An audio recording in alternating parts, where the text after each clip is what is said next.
No próximo dia 20 de novembro, teremos a comemoração do Dia da Consciência Negra. E pensando nesse tema, o episódio de hoje é sobre o espiritismo, religiões afro e preconceito. Você sabe quais são elas e como elas influenciam e continuam influenciando a religiosidade no Brasil? Te convido a viajar por entre as tradições religiosas que têm raízes em diversas partes do mundo, principalmente os orixás africanos e suas influências na religiosidade brasileira e até os espíritos guias do espiritismo. Vamos falar de preconceitos, desafiar estereótipos e, acima de tudo, celebrar a diversidade de crenças que enriquece nossa experiência humana.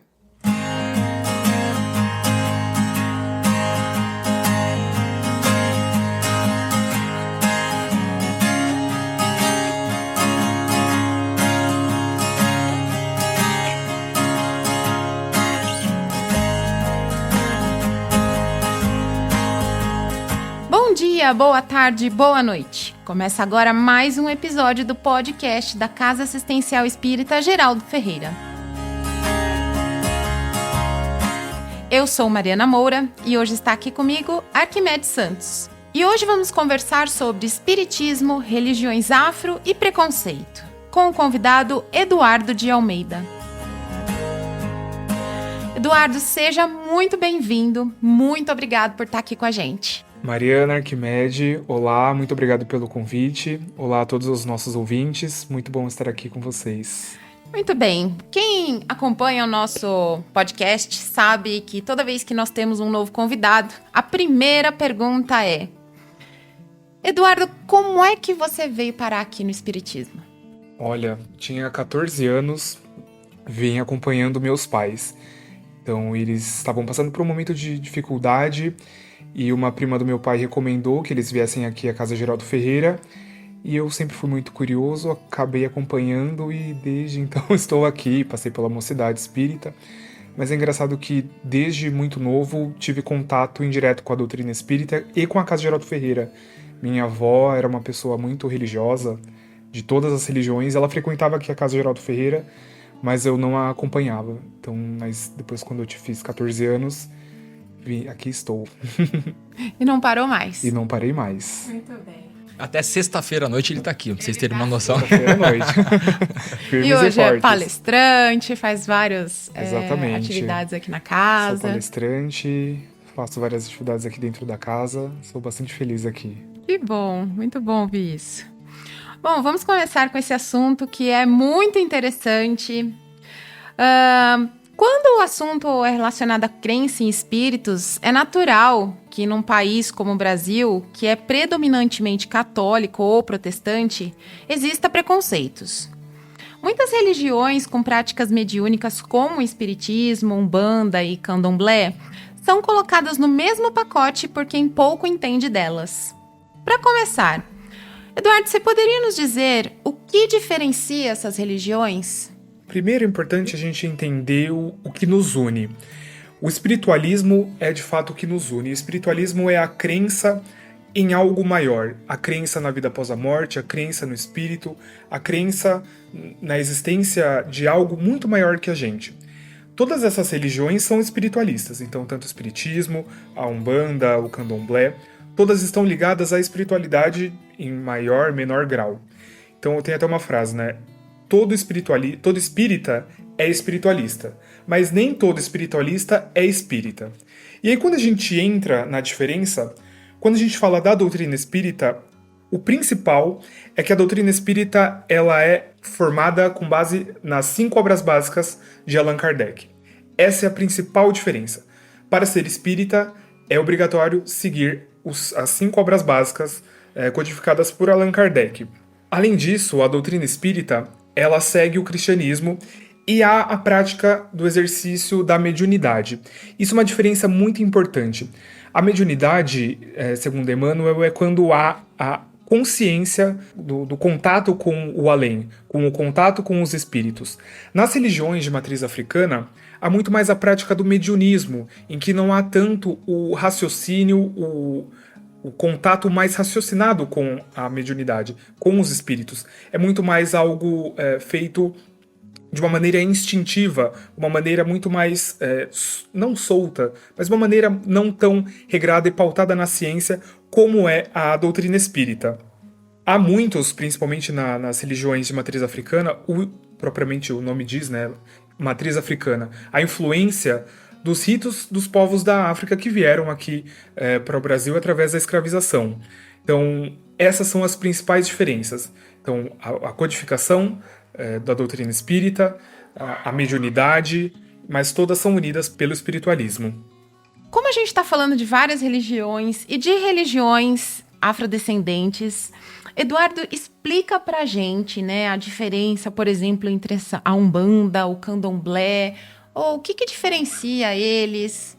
Começando pela Umbanda, a Umbanda é uma religião genuinamente brasileira. Ela nasceu aqui dentro do Brasil, muito influenciada por diversos cultos que aqui estavam. Ela surgiu no começo do século XX, dentro da Federação Espírita Brasileira, mas depois ela foi incorporando ritos, incorporando tradições de diversos povos. Então, desde dos povos indígenas, elementos do catolicismo, elementos da própria doutrina espírita, elementos de matriz africana, então o culto aos orixás, por exemplo. Então ela une todos esses pontos, todas essas diversos cultos e forma aí a Umbanda. Muito contato com a espiritualidade, tem a crença nos espíritos. O Candomblé, por sua vez, ele é mais ligado às tradições da África, mas ele também é uma religião brasileira. Não existe o candomblé como tem aqui no Brasil, no continente africano, por exemplo. É importante a gente frisar aqui, deixar bem claro, que quando a gente fala dos povos africanos que vieram para o Brasil escravizados, a gente não está falando de uma única cultura, uma única etnia. Eram diversos povos, diversas culturas que vieram para cá. E parte desse processo de escravização veio muito acompanhado com esse processo de desumanização. Então, tudo que aqueles povos representavam, tudo que eles eram trocados por os negros africanos. Era isso que se dizia na época. Então, havia diversas etnias, diversos cultos, diversos povos, mas eles eram reduzidos a os africanos, os escravizados.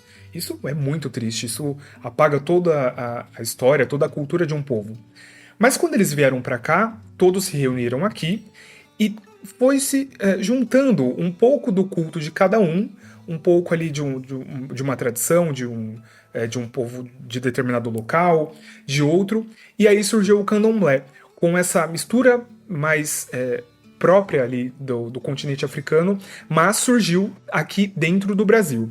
Existem outras religiões também, outros cultos, que já são mais ligados aos cultos africanos mesmo. Então tem o Gegé, tem o Nagô, que são mais, digamos, original. Então mais próximo ao que se tem dentro do continente africano. Então são essas as principais diferenças. O quanto essa religião foi sendo influenciada pelos ritos do Brasil, pelas tradições do Brasil e pelos próprios povos também. Então, essas são as principais diferenças. Além das religiões predominantes, o Brasil é um país que possui uma grande diversidade religiosa em função da miscigenação cultural. Como essa mistura influenciou na diversidade religiosa do nosso país desde o período colonial? Pois é, Mariana, nós somos um país extremamente miscigenado e muito pela tradição do Brasil de sempre acolher povos. Então, começou ali, infelizmente, com o processo de escravização, já trazendo cerca de 12 milhões de pessoas escravizadas do continente africano. Então, o continente africano veio muito para cá com todos os seus cultos. Depois já haviam aqui também os povos originários.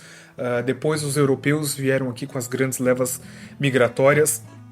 Nós somos muito miscigenados e o Brasil sempre conviveu com diversos cultos e diversas religiões e tradições ao mesmo tempo. Isso implica muito na própria cultura brasileira. E eu vou dizer aqui um principal ponto que para mim é o auge da miscigenação. Nós brasileiros somos os únicos povos, o único povo, que no dia 31 de dezembro no Réveillon se veste de branco. E a razão para isso é de uma origem africana, porque vestir-se de branco é em homenagem ao orixá Oxalá. E Oxalá é um dos orixás mais importantes, que é o orixá que remete à paz, remete aos novos começos. Então, como nós queremos um ano repleto de paz, de prosperidade, nos vestimos de branco para isso. Então, até mesmo pessoas católicas, pessoas de outras religiões, se vestem também de branco. E digo mais, se a gente estiver na praia, vamos lá pular 7 ondinhas para Iemanjá. Então, assim, o Brasil, ele sempre conviveu com esses cultos. Eu tenho um amigo que é sociólogo, e ele, uma vez eu conversando com ele sobre essa miscigenação brasileira, principalmente do âmbito religioso, ele me falou assim: olha, Eduardo, o brasileiro, ele é católico por origem e por tradição. Mas quando o calo aperta, é no tambor que ele resolve. Então, isso ficou muito na minha cabeça, porque representa de fato o que é o povo brasileiro. O povo brasileiro vai na igreja, frequenta a casa espírita, depois às vezes vai num terreiro de umbanda e vive com uma naturalidade com os diversos ritos que eu acho incrível.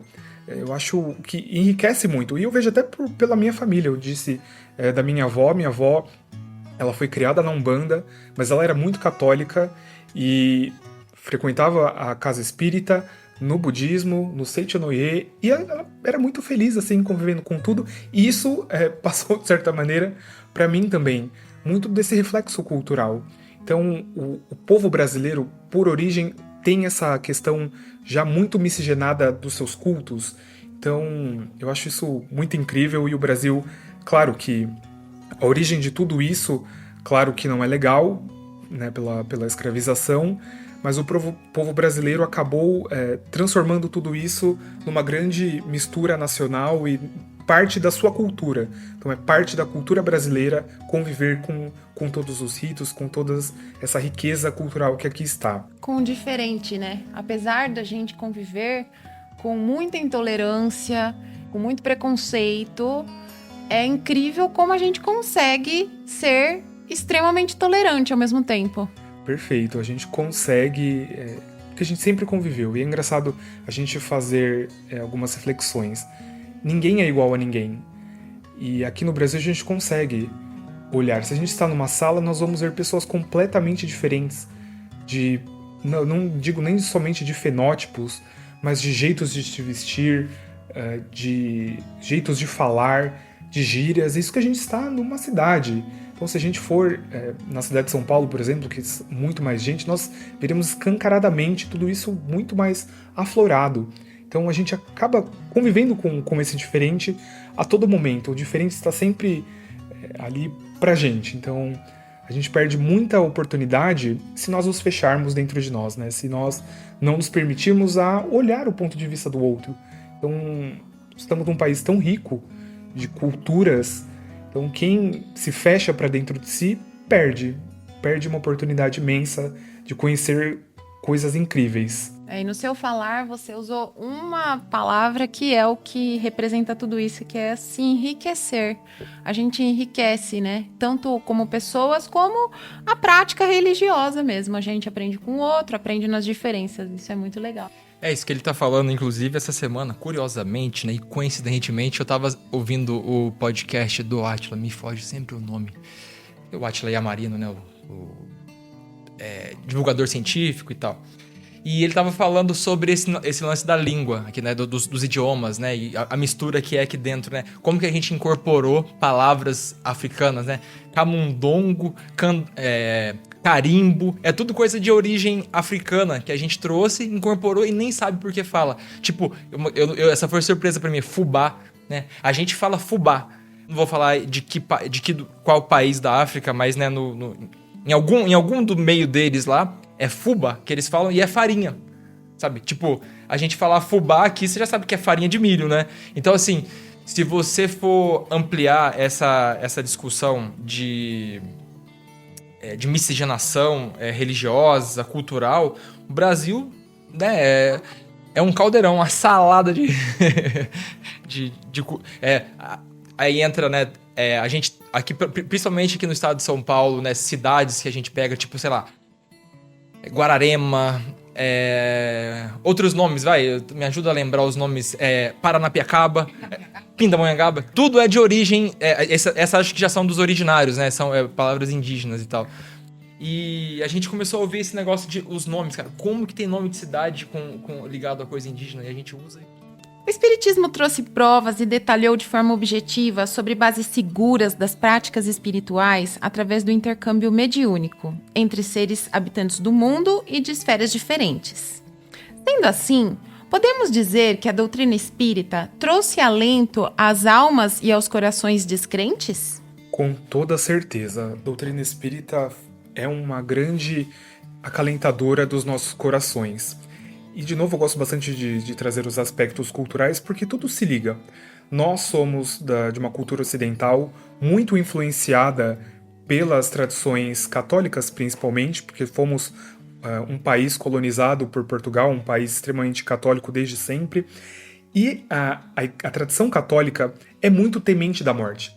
Então, nós, os povos ocidentais, somos muito tementes à morte, à ideia de morrer e à ideia de que a morte ela interrompe a vida. Então, a partir do momento que alguém morre, nunca mais essa pessoa vai existir ou vai se contatar conosco. Diferente de outras culturas, principalmente orientais, que lidam muito melhor com esse aspecto da morte.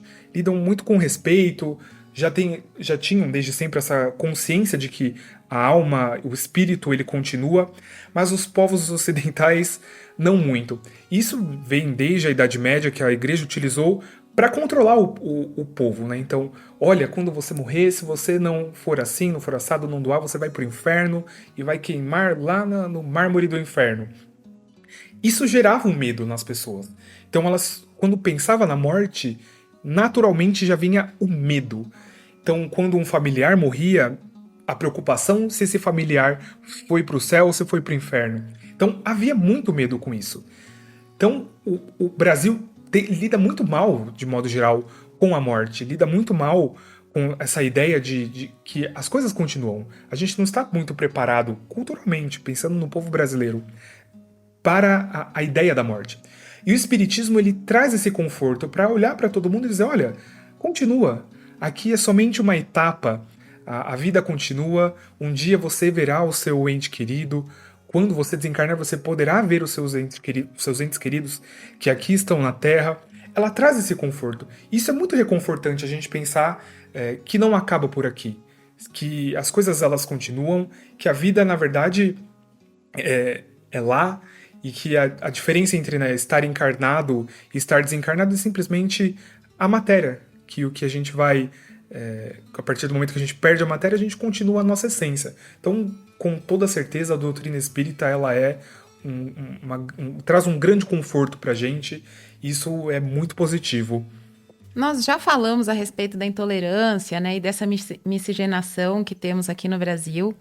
Então, diante dessa intolerância religiosa, né, que gera muito preconceito e malefícios para a sociedade, a origem da intolerância religiosa está diretamente relacionada ao racismo, gerando como um todo um preconceito de religiões, né, com essas religiões de matriz africana e indígena. Diante desse paradigma, Eduardo, que nos foi apresentado, e sabendo que o Estado é laico, qual seria a melhor forma de combater a intolerância religiosa? Estimular a liberdade e o respeito que toda religião deve ter. Primeiro, isso aqui que a gente está fazendo. Falar sobre. A gente não pode nunca ter medo de falar sobre as coisas que são inerentes a nós. Então, como você bem disse, a intolerância ela está presente, infelizmente. Ainda que o Brasil ele conviva muito bem com as diferenças e com todos os cultos, há ainda muita intolerância. E a gente não pode ter medo de falar sobre isso.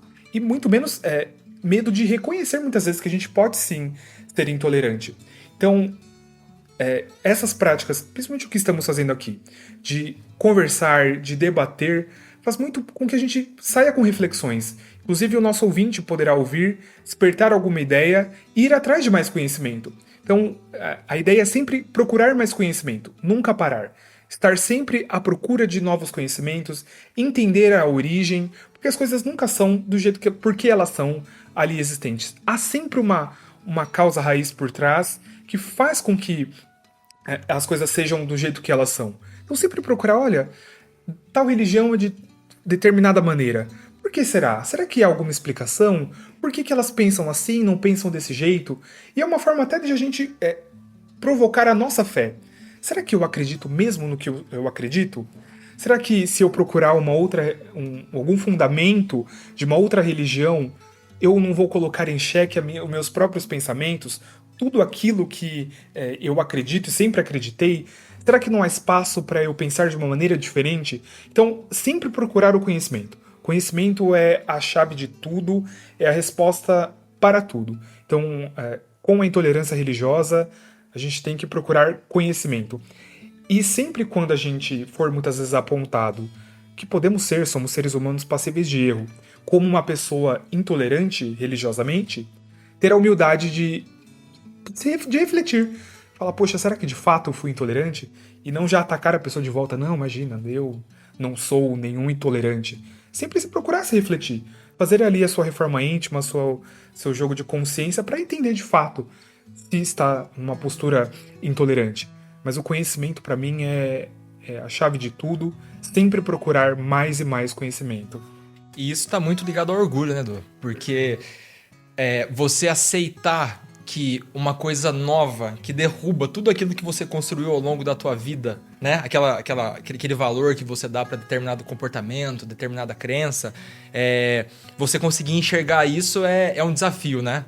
Exatamente. O orgulho nos impede de muita coisa.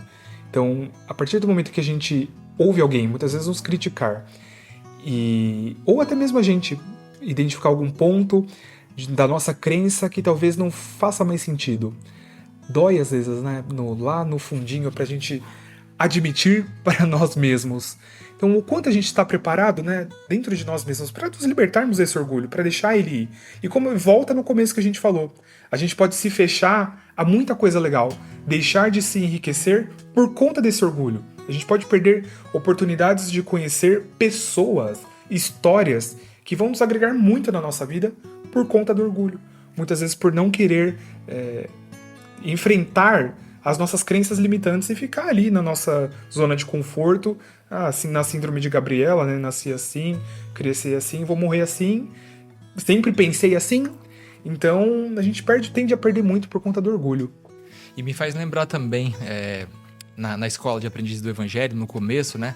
Tem sempre aquele negócio, né? Tipo, começa um monte de gente, depois ela vai afunilando, vai diminuindo. E eu lembro que em dessas etapas, né, que vão afunilando, teve uma colega, eu não vou lembrar nem o nome, e ela não continuou o curso, enfim, né? A gente não cita nome, não tem perigo, né? Mas que ela comenta, acho que no trabalho dela, foram perguntar pra ela, eles estavam conversando a respeito de religião, não sei o quê. E ela fala, né, que lá na igreja onde eu vou, né, a gente tem uma escola lá. Então, assim, você vê que a pessoa tinha uma cisma de comentar para outras pessoas que ela frequentava um centro espírita e falou que era uma igreja, sabe? Daí que é um desafio para todo mundo, eu não tenho dúvidas disso, mas é a gente enxergar essa situação com mais humildade, né, assim, de falar assim, tô a fim de conhecer, eu quero saber o que tem em outros lugares onde eu não frequento, né? Onde não é comum frequentar. E a gente, como praticante da doutrina espírita, é uma responsabilidade nossa lá fora, né? A gente desmistificar, a gente já conversou isso em outros episódios, que quando eu cheguei na casa espírita e eu vi um quadro de Jesus ali, eu falei, peraí, que estranho. Por que tem Jesus aqui dentro? Entendeu? Essas são essas crenças limitantes que a gente tinha, né? Assim, não que eu esperava que aqui ia ter tambor tocando, não sei, eu entrei assim sem saber mesmo, sabe? Mas ao longo do tempo eu vi que aqui dentro tem as dificuldades como qualquer outra religião, né? Porque são pessoas que fazem a doutrina acontecer, né? E a gente erra, as pessoas são passíveis de erros, mas a transformação que trouxe pra mim é muito gratificante, sabe? Muito cada vez mais enraizada e mais me sustenta, sabe? Eu não vou dizer que eu não tenho dúvidas sobre a doutrina, né? Porque eu acho que se eu não tiver mais dúvida, eu não precisava estar aqui, né? A gente tá conversando, né? Mas é muito enriquecedor pra mim, sabe? Tá aqui e a gente poder trocar essas ideias. Olha, Arquimede, você falou num ponto da sua colega que falava que ia na igreja, para não falar da doutrina espírita. Isso tem um componente de intolerância religiosa, porque nós somos espíritas e muitas vezes quando a gente fala que é espírita, as pessoas já perguntam, você é da macumba? você se veste de branco. E aí a gente tem medo, muitas vezes, de falar que é espírita para não vir essa comparação. Então, Quem nunca, né? nunca. Então, por isso que é importante a gente buscar sempre conhecimento. Pra gente bater no peito e falar, sim, eu sou espírita. Ah, você é da Umbanda? Não, eu sou espírita. Allan Kardec. E saber explicar a diferença. E eu acho isso legal porque, assim, desculpa te cortando, mas eu acho legal porque quando a gente fala assim que aqui dentro não tem tambor tocando, não tem roupa, não tem uniforme, não tem... A gente não tá querendo dizer que o que eles fazem é errado, mas é só pra gente não... A gente contextualizar, né? E separar. É que nem falar assim, a religião cristã... Eu não vou saber explicar os nomes, mas você colocar católica e protestante no mesmo pacote, só porque é cristão. Não é a mesma coisa. A gente tá num centro que é espiritualista, né? Mas não é a mesma coisa que Umbanda, que tem outros tipos de práticas, né? Até, inclusive, depois eu ia te pedir pra comentar, pra deixar mais claro isso pras pessoas, a respeito de como que os cultos dentro do espiritismo e dentro das religiões afro, assim, sabe? O que diferencia, né? Se puder depois pincelar um pouquinho disso pra gente. Acredito que quem esteja nos ouvindo já conheça como funciona uma casa espírita. Então, a casa espírita ela é basicamente a preleção evangélica. A preleção evangélica é o norte nosso. Há, claro, os passes que são muito importantes, mas o que de fato é o importante da doutrina espírita são as preleções evangélicas. É lá que a gente ouve, que a gente reflete, que a gente adquire conhecimento. Esse é o nosso norte. Claro, há também manifestações espirituais, mas sempre muito mais reservadas. Existem algumas casas espíritas que fazem trabalhos de obsessão, com uma manifestação da mediunidade de uma forma mais ostensiva, mas não é a regra. Geralmente esses trabalhos mais ligados à mediunidade ficam mais reservados, com pessoas que já tenham estudo, mas que todo mundo é bem-vindo, contanto que façam os cursos e se preparam. A Umbanda, o contato com os espíritos ela já é de uma forma mais ostensiva e aberta ao público. Então, por exemplo, um culto da Umbanda se chama gira, e cada gira é dedicada a uma linha de espíritos, digamos assim, a uma linhagem. Então tem os caboclos, os pretos velhos, os herês, os ciganos, e cada um tem o seu conhecimento, o seu aprendizado, as suas crendices que vão ajudar os encarnados. Então a pessoa vai na gira, vai conversar com uma entidade, toma um passe e depois vai embora. Então o culto da Umbanda é muito mais focado na questão da mediunidade, na questão do contato com os espíritos. No candomblé, por sua vez, não há a manifestação de espíritos, não há muito o culto aos espíritos, há sim o culto aos orixás. Então os orixás eles são uma manifestação de energia, uma manifestação do axé, que eles chamam, né, que é a energia. Então as pessoas quando vão às festas de candomblé, vão lá para receber esse axé, da irradiação de energia do orixá. Então é uma pessoa que recebe essa energia do orixá, com todo trajado, com roupas características, e ali faz danças, movimentos, para compartilhar com todos ali que estão no culto essa energia de axé. Então essas são as principais diferenças. Então todas são ligadas em maior ou menor grau com a mediunidade, mas todas são focadas para a prática do bem e da caridade, de transformação e de melhora do ser humano. Então, assim, eu nunca fui numa casa espírita. Eu vou lá assistir um evangelho. Vai chegar alguém pra me falar assim, toma cuidado com tal situação. No seu trabalho, vai acontecer isso? Não vai acontecer. Sinto informar, se alguém tem essa expectativa, o máximo, você vai conversar com uma pessoa encarnada, ali numa entrevista, para te direcionar, para te dar uma palavra de conforto, depois você vai ouvir o evangelho, mas não vai ter um contato com os espíritos, não vai ter aqui adivinhações, não vai ter premonições, longe disso. Aqui nós trabalhamos com Jesus Cristo. Continuando nessa questão de diferenças, né? Me fala um pouco a respeito dessa questão dos orixás e como é que eles são comparados com os santos da Igreja Católica. Os orixás, eles são, como eu já havia dito, a manifestação de energia. Eles são muito ligados aos elementos da natureza. Então, cada orixá, ele é ligado a um elemento. Então, a água, as tempestades, a chuva, aos raios, a terra propriamente dita, ao fogo. E é muito das tradições africanas. Quando os escravizados aqui estavam e praticando os seus cultos, principalmente aos orixás, eles não podiam falar que eles estavam cultuando os orixás, porque eles poderiam sofrer consequências pelos senhores das terras, enfim, pelos fazendeiros.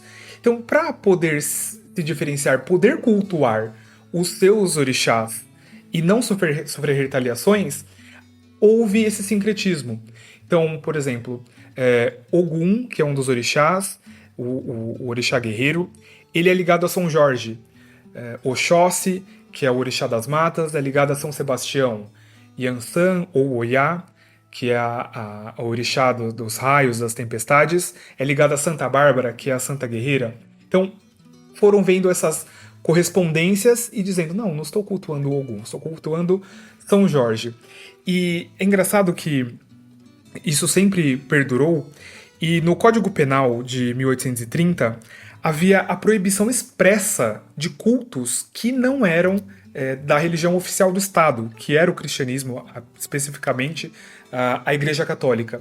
Então, não só para não sofrerem retaliações dos senhores das terras, mas também do Estado, que o próprio Estado ele proibia a manifestação de qualquer culto religioso que não fosse da religião oficial. Então eles não estavam ali cultuando o Yansan, estavam cultuando Santa Bárbara. Foi meio que uma resposta para se protegerem dessas opressões que eles sofriam durante muito tempo. Os europeus sempre tentando impor seus padrões, falando que aquilo era o correto, ditando intolerâncias desde aquela época, e eles, num jogo de cintura, sempre tentando ajustar, né? A gente tem também, por exemplo, o exemplo da capoeira, que é uma luta e que eles falavam que era uma dança, justamente para tentar continuar fazendo, né, as suas práticas, mas de uma forma que fosse legalizada na época. Então, desde aquela época a gente tem o nosso jogo de cintura, tá vendo?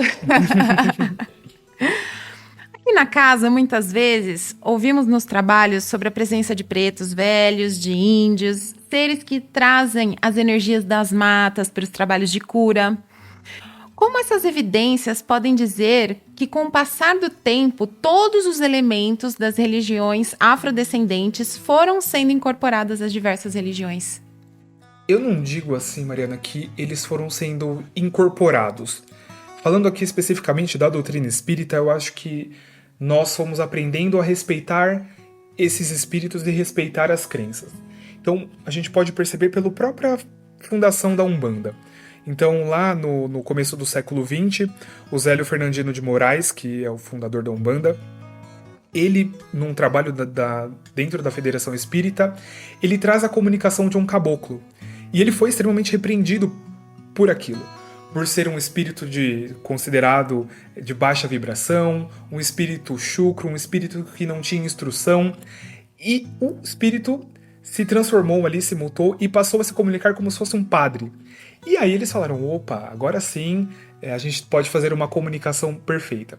E o espírito falou, olha, quem está falando aqui era aquele mesmo caboclo que estava falando. Por que nessa roupagem eu só aceito, mas naquela não? Isso incomodou o Zélio, ele saiu de lá, fundou a Umbanda e deu continuidade. Isso para mim é muito triste. Esse começo da Umbanda refletiram essa ignorância, esse preconceito dentro da doutrina espírita. Mas eu entendo que ao longo do tempo a doutrina espírita foi entendendo e foi respeitando cada vez mais. Os trabalhadores da doutrina espírita entendendo que aqueles espíritos são extremamente inteligentes, possuem as suas características, e não é por conta do seu falar, dos seus trejeitos, que eles são inferiores. Muito pelo contrário, são espíritos extremamente evoluídos. Então a gente foi aprendendo a respeitar a existência. Claro que dentro da Umbanda, por exemplo, se for Preto Velho, Caboclo, eles terão os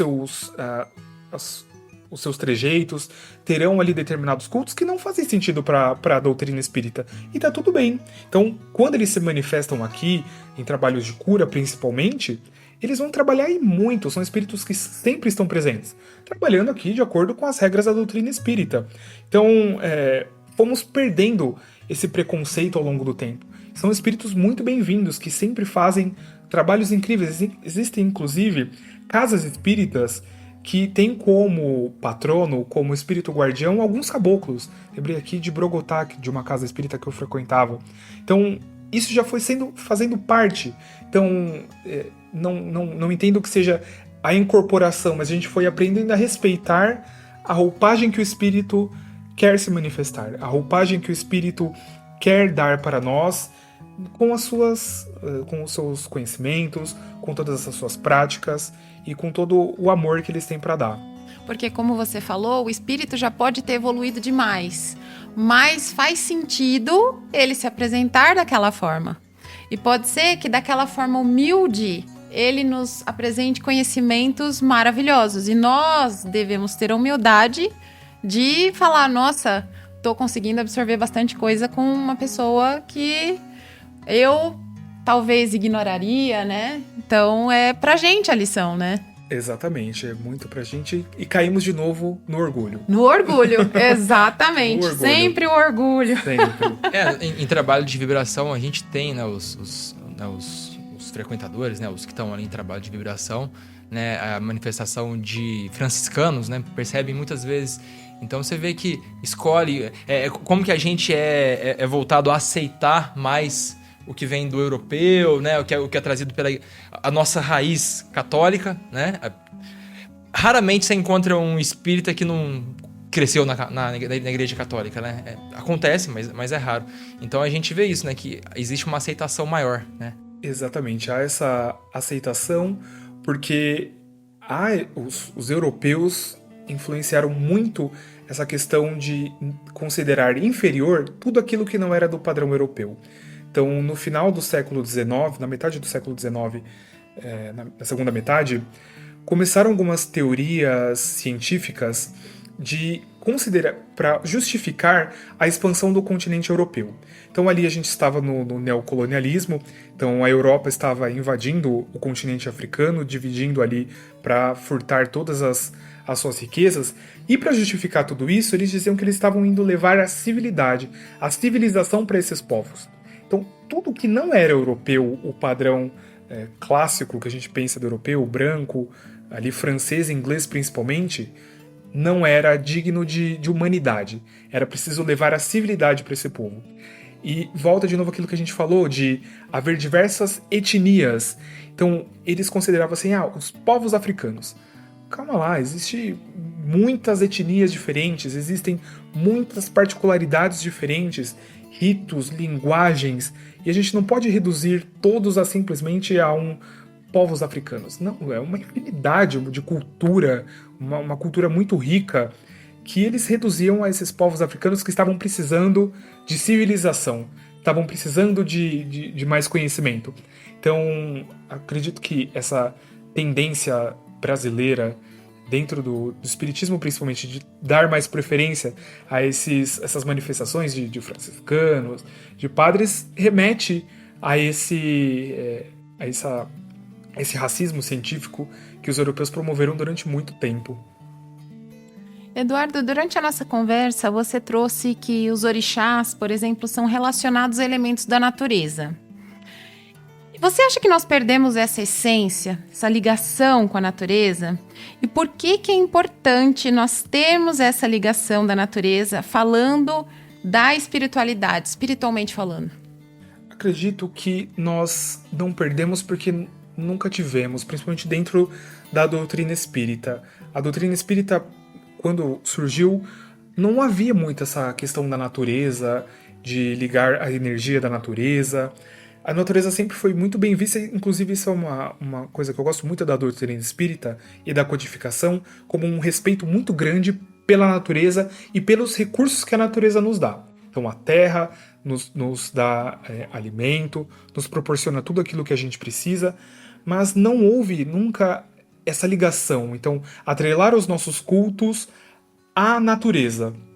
Mas ao longo do tempo, foi sendo incorporado algumas questões mais naturais.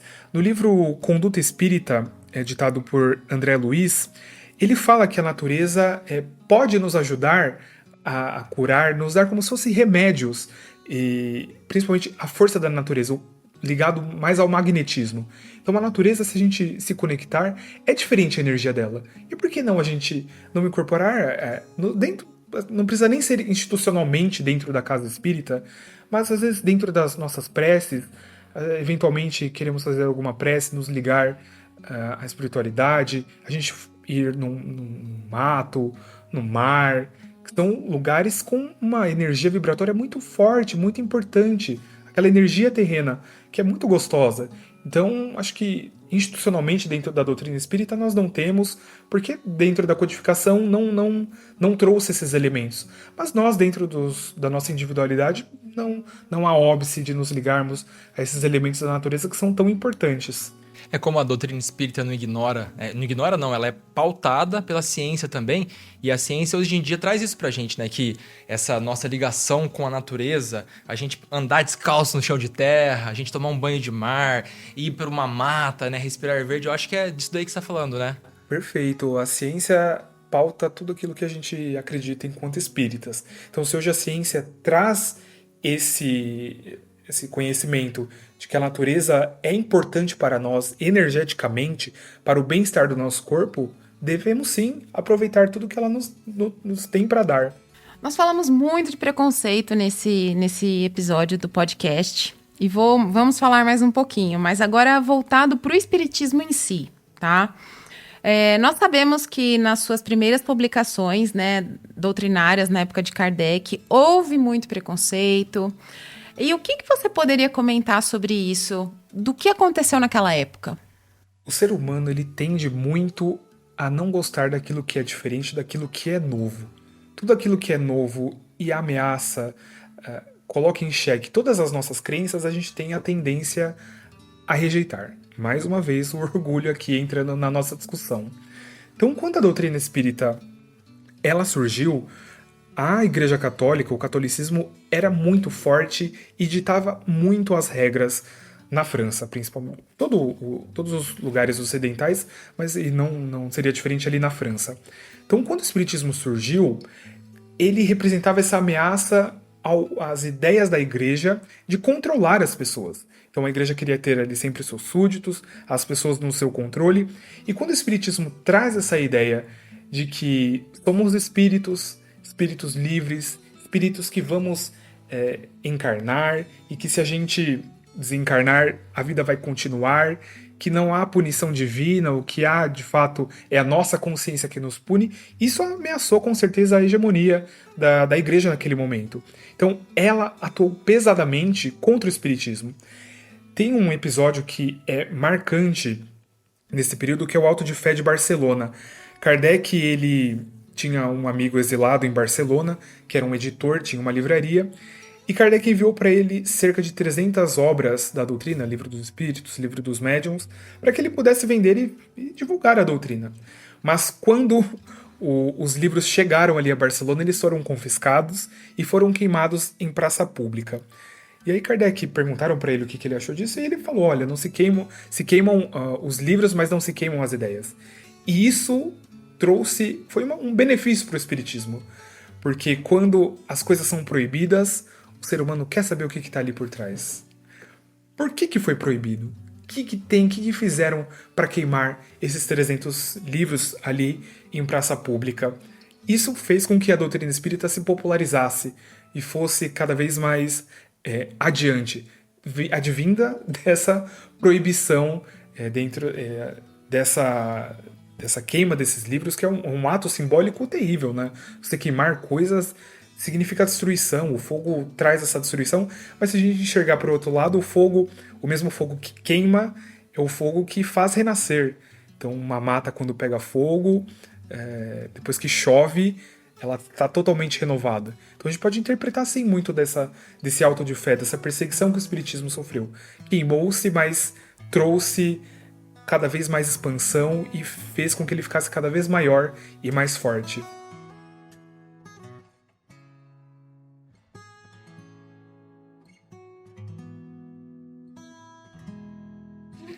Eu lembro de... Espero que um dia a gente consiga convidar alguém para trazer para falar do Dr. Bezerra de Menezes, porque ele tem uma história legal que eu vi recentemente, que na década de 30 houve um movimento que eles estavam associando um movimento contra o espiritismo no Brasil, e eles estavam associando os problemas mentais que o pessoal tinha na época à doutrina espírita. Então eles queriam reprimir a doutrina, dizendo que as pessoas estão ficando doentes porque tem espiritismo, sabe? E é de uma ignorância, né? Você vê que desde o espiritismo no Brasil, sei lá com quanto tempo que ele demorou para se estabelecer, né? Para ficar para tomar a proporção que tomou depois do Chico, né? Porque o espiritismo é um antes do Chico e outro depois, né? A gente pode dizer. Mas esse episódio me marcou. Eu falei, meu Deus, não sabia disso. Interessante que muitas das pessoas que criticam o espiritismo, e provavelmente nesse episódio atribuindo esses episódios de doenças mentais ao espiritismo, é porque na Bíblia, no Velho Testamento, há proibição de contato com os mortos. E Kardec traz isso no livro Céu e Inferno, explicando por que há essa proibição que eu enxergo, aí é uma opinião minha, o Velho Testamento como um código de conduta. Então não havia Estado que fizesse leis para ditar o comportamento das pessoas, aquilo que ela tinha ou não tinha que fazer. O que havia era a religião, que era tudo. Então a religião ditava. Na minha opinião, quando a gente olha para o Velho Testamento, a gente está olhando para um código de conduta, para leis do povo lá daquela época. Então, naquela época de Moisés, quando ele proibiu o contato com os espíritos, é porque as pessoas estavam utilizando o contato, a mediunidade, para uma forma negativa, para adivinharem o futuro, coisas que não eram edificantes. Então, para não haver mais isso, ele proibiu. Só que hoje nós não estamos nesse patamar. Hoje passaram-se aí 3.000 anos, nós temos uma gama de conhecimento que faz com que a gente não precise utilizar os conhecimentos da espiritualidade ao nosso bel prazer, e sim para ajudar as pessoas. Então essa proibição de contato com os mortos, né, como é dito, fez sentido lá no passado, hoje não mais. Hoje não temos mais essa necessidade.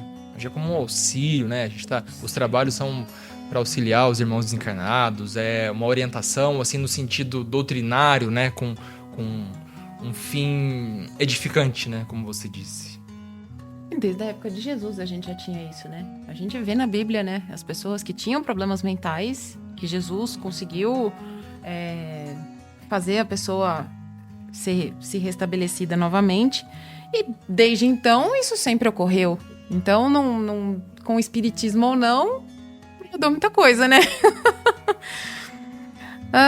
Nesse atual cenário que temos de uma renovação sociocultural importante, com a chegada da geração Z e da geração Alfa, que está muito preocupada no indivíduo e nas suas liberdades individuais, você acha que dá para dizer que pode mudar algo nesse sentido de preconceito religioso por essas pessoas estarem tão centradas nelas? Eu estou com esperança de que sim.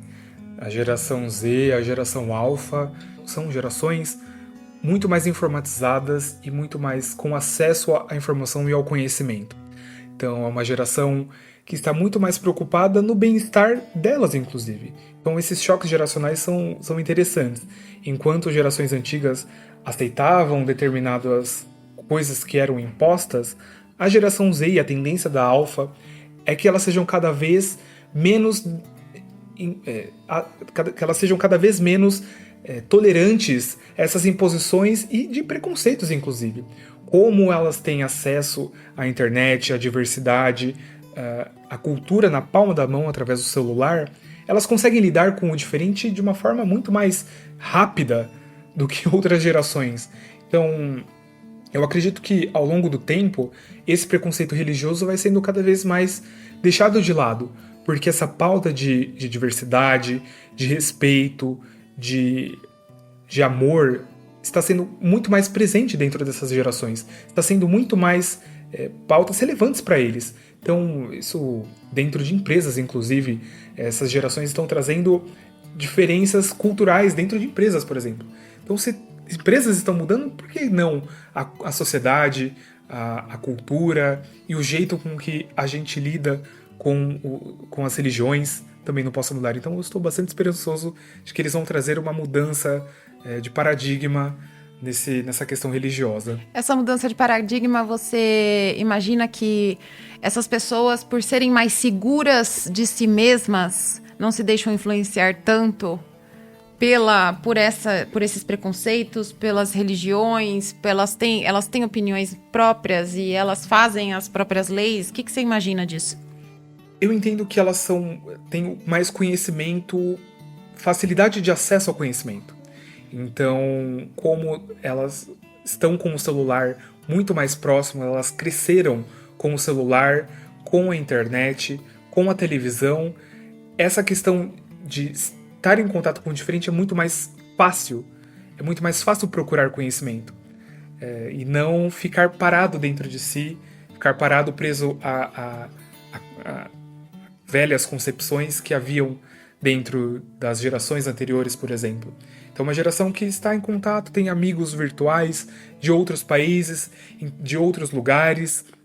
Então, elas não se ficam presas apenas ao físico. Então, as pessoas da própria cidade que tendem a pensar da mesma maneira, pessoas da sua família, do seu ciclo, não, tem amigos de outros estados, de outras culturas diferentes, porque jogam muito, então acabam fazendo amizades. Então, isso faz com que elas conheçam, estejam em contato cada vez mais com culturas diferentes.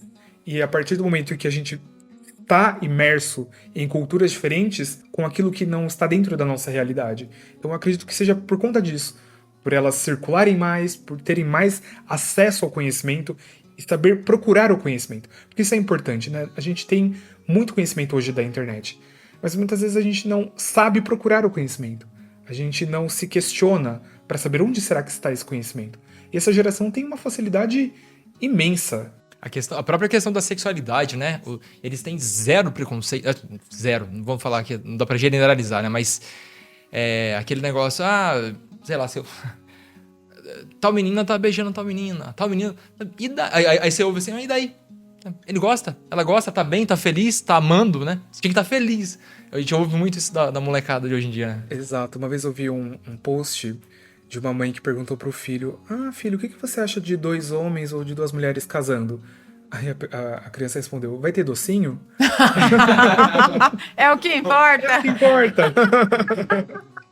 Muito bom. O movimento espírita tem suas afinidades dentro dos modelos e programas de cada agremiação. Cada uma delas tem seus objetivos, como os centros que são focados em estudos, outros em assistência espiritual, outros em discutir ciência, filosofia e religião. Em todas elas, é possível ver como talvez o ponto mais importante, o da responsabilidade do espírita, em se tornar melhor do que era antes de conhecer, vivenciar e praticar o Evangelho de Jesus. Eduardo, na sua visão, qual é o papel do espírita quando se depara com preconceito com as religiões afro ou até mesmo quando alguém se confunde ou as trata de forma pejorativa? O papel do espírita é a reforma íntima. É se conhecer, é poder combater todo tipo de preconceito. E a gente combate o preconceito primeiramente dentro de nós, através do conhecimento. Então, espíritas, amai-vos. E segundo, instruí-vos. Então, a instrução é fundamental. E a gente não pode aqui atrelar a instrução unicamente a um único método. Então, os livros são extremamente importantes. Mas conversas, assim como estamos fazendo aqui hoje, ouvir um podcast, procurar na internet. Existem pessoas extremamente capacitadas que estão dando informações relevantíssimas e muito valiosas para nós de graça. Então, procurar o conhecimento. Acredito que o espírita ele tem uma responsabilidade muito grande, porque a quem muito foi dado, muito será cobrado. É muito dado aos espíritas muito conhecimento, muita informação da espiritualidade. Olha que coisa rica. Nós sabemos que os espíritos são múltiplos e possuem cada um a sua individualidade. Nós temos esse conhecimento. Por que nós não vamos procurar também conhecimento para lidar com as diferenças, as individualidades dos próprios encarnados? Então o espírita não pode abaixar a cabeça aos preconceitos, não pode nunca aceitar as coisas como elas são. Claro, existe a resignação, existe ali entender que cada um passa pela sua prova, mas nós podemos sim amenizar a prova do outro. Podemos sim nos indignarmos, não sermos indiferentes, principalmente, né, o que é do outro, comigo, não, jamais. Temos que sim ter a nossa opinião, temos que ser diferentes e ser ativos na mudança, e de modo geral. Mas como estamos falando aqui da questão da intolerância religiosa, o papel do espírita é desconstruir. Então, como foi falado anteriormente, né, de pessoas que não querem falar que são espíritas por medo de serem associados com religiões de matriz africana, que a gente procure o conhecimento, para que se um dia a gente for confundido, nós possamos bater no peito e falar, não, eu sou espírita e não sou de outra religião, Umbanda, Candomblé, por exemplo, nunca desmerecendo essas religiões, mas pontuando as diferenças e fazendo com que aquela pessoa entenda que essas religiões são extremamente benéficas também. Então não para falar assim, eu sou espírita, eu sou melhor e não sou como eles, não. Eu sou espírita, mas essas religiões também são extremamente válidas, também possuem a sua qualidade, estão extremamente preocupadas em fazer o bem para o outro. Então, saber diferenciar, mas diferenciar de uma maneira construtiva, de uma maneira que faça a pessoa que fez essa comparação e que provavelmente tenha um preconceito, que ela reflita.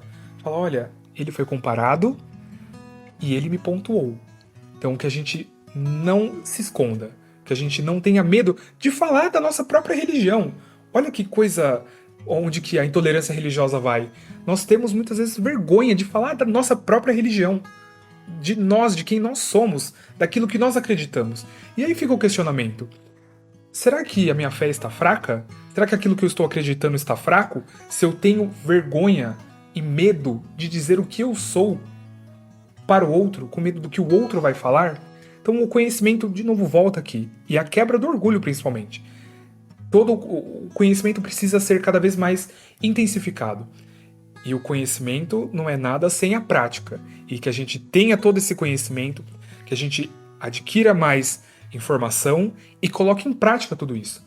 Coloque para fora e não passe nunca de maneira ilesa, de uma maneira indiferente, as intolerâncias que a gente vê por aí. Então, repreender ali com amor, claro, uma pessoa que comentar de uma maneira não tão correta sobre as religiões afro, falar de mandinga, macumba, não, que a pessoa corrija, que a pessoa fale, que o espírita pontue que aquilo não deva ser falado, porque aquilo é extremamente intolerante.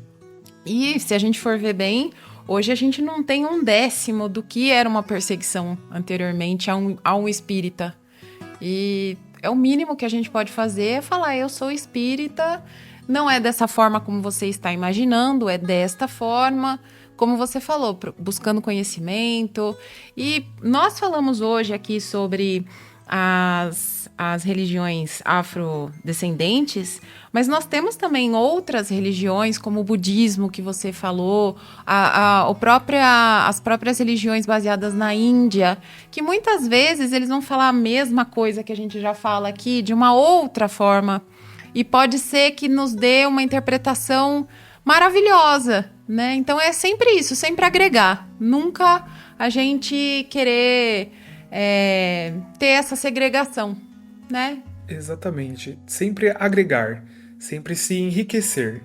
Então, nós temos as nossas crenças, nós temos a nossa fé naquilo que a gente acredita, mas se o outro tem uma percepção diferente, poxa, que interessante. E é muito legal a gente circular, até um exemplo. Dentro do islamismo, eles têm várias regras que eles devem cumprir, várias obrigações. E uma delas é orar 5 vezes ao dia. E aí às vezes pode parecer uma coisa maçante, pode parecer uma coisa forçada, mas a razão de eles orarem 5 vezes ao dia é para que pelo menos 5 vezes eles se lembrem de Deus. E aí eu fiquei pensando, falei, olha, às vezes eu passo o dia sem lembrar de Deus. Mas esses irmãos, 5 vezes por dia, eles param ali para lembrar de Deus. E também tem outro exemplo muito interessante dentro do islamismo, que é uma religião também que sofre muita intolerância, que é a questão do Ramadã. O Ramadã é um período que os muçulmanos ficam cerca de 20 dias se alimentando apenas à noite. Então, desde os primeiros raios solares até o pôr do sol, eles não se alimentam. Pode parecer um suplício, pode parecer, né, um ato exagerado, mas quando eu fui procurar entender a razão disso, é para que eles sintam fome. Para que o dia que algum irmão vier pedir ajuda, vier pedir um alimento, eles não neguem porque eles vão saber o que é fome. Isso ficou muito na minha cabeça. Muitas vezes a gente não tem noção do que o outro está passando. E a gente perde a oportunidade de ajudar porque a gente não se coloca no lugar daquele irmão. Mas os nossos irmãos muçulmanos se colocam porque eles sabem, mais do que se colocar, eles já estiveram naquela posição de sentir a fome. Então, esse giro em demais culturas tende muito a nos agregar, tende muito a nos trazer reflexões extremamente importantes para nós que vão nos fazer crescer e não vamos deixar de lado aquilo que a gente acredita. Vai agregar cada vez mais. Então, o conhecimento traz tudo isso. Agregar. Acho que a resposta é agregar. É aquela mania que a gente tem, né, de olhar o defeito do outro e às vezes, por menor que seja o defeito, a gente sempre coloca a lupa no defeito, né? A gente não coloca a lupa na qualidade da religião, né? Você tá falando é muito legal, cara, a pessoa ter essa experiência, né, de vivenciar um sofrimento, né? Pô, passar fome é uma coisa horrível, né? A gente... E outras crenças, em outras religiões também, a gente consegue... É o que você falou, né? O interessante é isso. O Brasil, o interessante dele é isso. A gente ser aberto a pegar as melhores coisas das outras religiões para reflexão, não para prática, né? A gente tá falando aqui que o que cada um deve fazer, né? Que é legal o que tal religião faz, vamos trazer para dentro da casa espírita, não. Com todo o respeito, mas trazer reflexão para enxergar os pontos bons, né? Das outras religiões. Eduardo, não sei se você sabe, mas todo final de episódio nós pedimos uma indicação. Uma indicação de livro, de filmes, de palestras, algo que você acha que vai contribuir com a gente. Uma coisa que você tenha passado, lido e que fez sentido para você e que você queira compartilhar conosco. O livro Céu e Inferno, das Obras Básicas.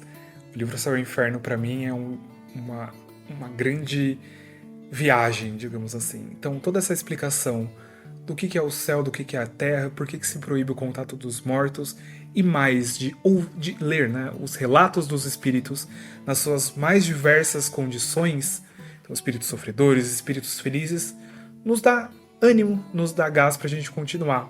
Então, e nos dá principalmente inspiração para que a gente possa ajudar os próximos, os nossos irmãos que precisam de ajuda e muitas vezes nos procura. Então, o livro Céu e Inferno...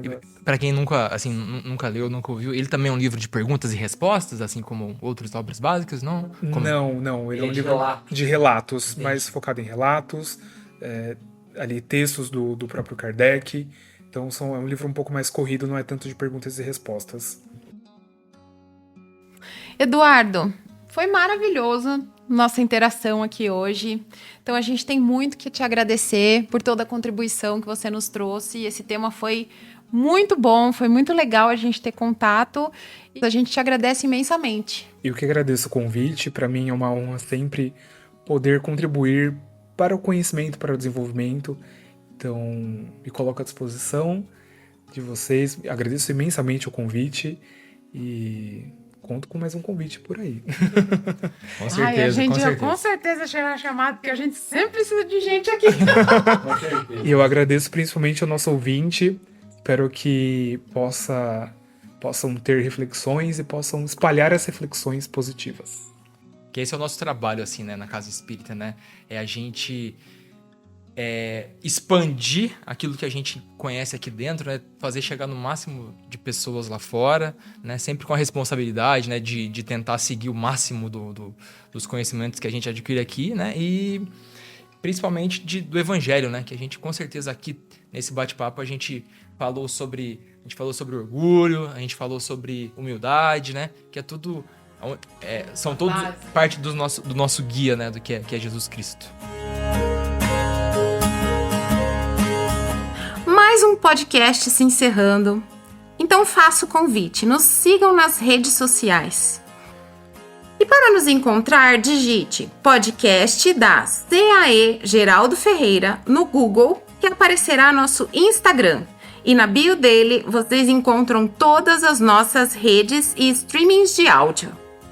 Aproveitamos também para convidá-los a conhecer a nossa querida casa, que fica na Rua Barão do Rio Branco, 430, na Vila Eudízia, Santo André, São Paulo. Temos atendimento com preleção do Evangelho e assistência espiritual às segundas, quartas e sábados. Os horários de assistência você pode encontrar nas redes sociais da casa também.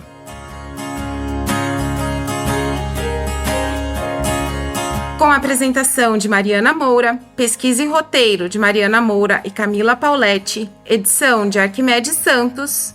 Até o próximo episódio. Fiquem com Deus!